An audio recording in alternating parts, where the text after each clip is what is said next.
Honda Supra GT-R 150. Isa ito sa kakumpetensya ni Raider 150 Fi at ni Sniper 155 BBE pagdating sa underbone category. Meron itong kabuang displacement na umaabot ng 150cc, 4-stroke, 4-valve, liquid cooled with auto fan, dual overhead cam, at equipped ito ng 6-speed manual gear. So may fuel tank capacity ito na 4.5 liters at kayang mag-average fuel consumption ng hanggang 42 km per liter.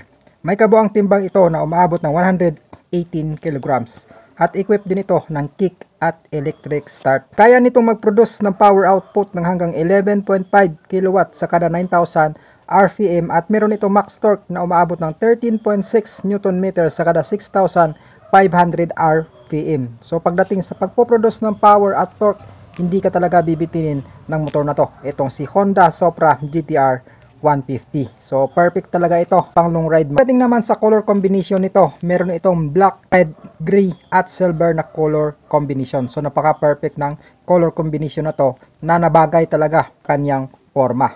Pagdating sa headlight nito ay naka LED na. Tapos ang signal lights nito at saka tail lights is naka bulb type pa lamang. At sa suspension nito ay naka telescopic fork sa harapan at naka monoshock naman sa likod. So pakaganda ng balancing nito sa likod kahit na idaan mo sa mga rough road, sa mga lubak-lubak kasi nga naka monoshock. So, sa sukat naman ng gulong nito sa harapan is naka 90 by 80 by 17 at nasa likod naman is 120 by 70 by 17 at kapwa na ito naka tubeless. Hindi ka na mangangamba kapag nag long ride ka na basta-basta ito mapaplat kasi nga tubeless na kahit mapako pa ito, hindi basta-basta ito mapapkulting. Napakalapad ng gulong niya sa likod na 120 by 70 by 17. So napakaganda nito.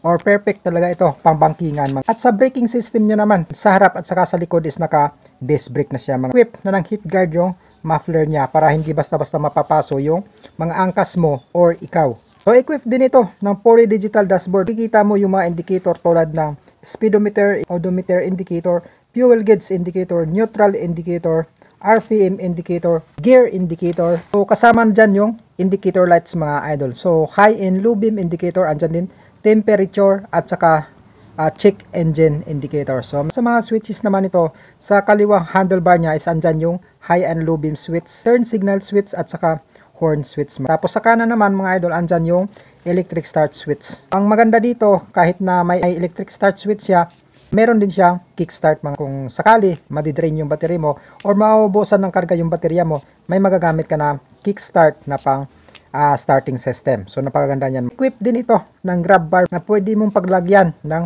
top box kapag lulong ride ka, may paglalagyan ka ng mga gamit mo. So equipped din ito ng safety features mga idol na kapag umabot ka ng 51 degree sa pagbabanking is kusa na siyang mamamatay or mag-engine off. Maganda ng safety features na to sa mga mahilig magbanking dyan mga idol. So pagdating niya ng 51 degree, kusa na siyang mamamatay. Equipped din ito mag-guard yung chain niya. Hindi siya basta-basta. Matatalsika ng lubricants yung pantalon mo kung sakali maglo-lubricants ka ng chain ng motor na to. Kasi nga may chain guard na siya. Si Honda Supra GT-R 150, meron na siyang updated price ngayong 2023 na umaabot ng 106,000 in cash. Meron siyang down payment na umaabot ng 8,200 na down payment. At syempre, may installment siya na 5,000 for 3 years or 36 months. At syempre, kapag updated ka magbayad, meron kang rebates na 200 pesos. So kayo mga idol, anong masabi nyo sa motor na to? Itong si Honda Supra GT-R 150.